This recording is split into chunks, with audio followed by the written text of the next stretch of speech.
There we go. She's all done. I'm even gonna leave this little bit of tape on here.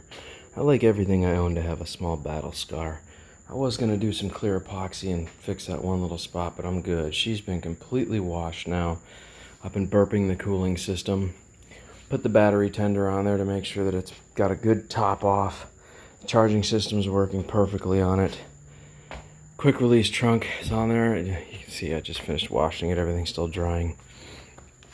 And cleaned under the seat, tuned the carb, got all that done, refinished all the floorboards and plastic here, detailed everything. I've got both caps off right now because I'm still burping the cooling system since I fixed it, so overflows over there. Cleaned all this, good to go there. Still got to figure out this exhaust. I'm not sure what I'm going to do about this, but yeah, she'll get an oil change tomorrow, and then a gear oil change, and all that's done with. So let me show you where the second leak was. I found another radiator leak. Apparently this guy had quite an accident, but there you go. I patched it with JB Weld. I put a huge patch on it just to make sure that I'd never have to revisit this project again. But this brace right here was on that bolt, so clearly a bolt goes through here and pulls this tight. What happened was, when he had his accident up here and did all the damage to the plastics and all this stuff up here, what happened was he hit the radiator, which shoved it back, and there's a square welded piece here, aluminum welded bracket on here, and it put a micro crack right here in the side of the radiator on this side, and then I had a line leaking on the other side, probably from the same accident. So anyways, I fixed the other line, and then I went ahead and moved this bolt. I bent this forward to get it away from that piece right there. That way it wouldn't keep making connection and vibrate and keep cracking it worse. And then I went ahead and put some serious JBL steel weld on there.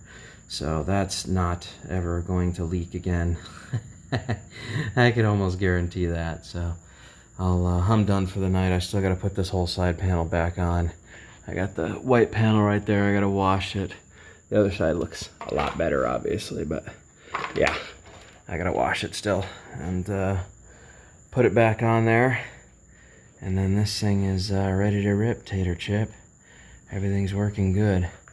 So we're going to clean the disc brakes because I got some goo on there. You can see the goo. I keep pulling it off with my fingers, so I got to clean that off. And yeah, man, she's ready to rip. So I fixed the clutch, fixed the variator. Weirdly enough, I've never seen somebody put grease in a variator before because there's roller weights inside there. Apparently when this thing started having clutch problems, whoever had it prior to me getting it thought that a fix to the problem was to remove the variator and fill all of the place where the roller weights go up and down with grease. Apparently he thought that would help them roll around, and really what it did is stop them from rolling and just wreak havoc on the CVT. So I had to rebuild the entire clutch, and I put all new rollers in the variator, and then had to clean the variator out, get all that grease somebody packed in there thinking that was a good decision. And now the clutch and CVT are working perfectly. So she's ready to rip. So now I'm going to tell you guys what I paid for this. The scooter has an MSRP of $4,200, $4,200. I only paid $500 for it. So yeah, it's got just over 4,000 miles. It's basically brand new. It's it's got its little battle scars, but nothing too crazy.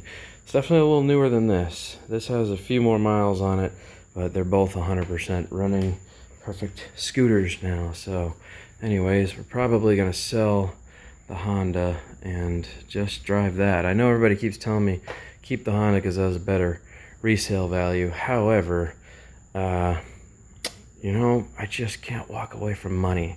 Money's a good thing. I know I can get almost $2,000 for that easily in its current condition, so probably sell that. That'll put money in my pocket, and I have a newer scooter. And just drive this, and then if I find a better deal, I'll sell this to somebody and keep the next best deal.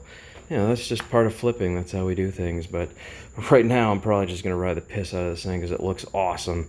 This is a very sick looking scooter, man, and it's just so freaking comfortable. There's no ifs, ands, or buts about it. It is a very comfortable scooter to ride. So they also have identical motors. They both have the Lenahi Yamaha Majesty motors, except this is a slightly larger cylinder. This has the big bore on it, so this is 276 cc's, and this is 257 cc's, but they both have the identical rear ends in them, identical engines. So they're really, even though they're like that, that's the Roketa version of the Honda Reflex, and this is the Majesty version of the Yamaha, but it's designed to look like the Honda G-Max or X-Max or something like that. I don't know.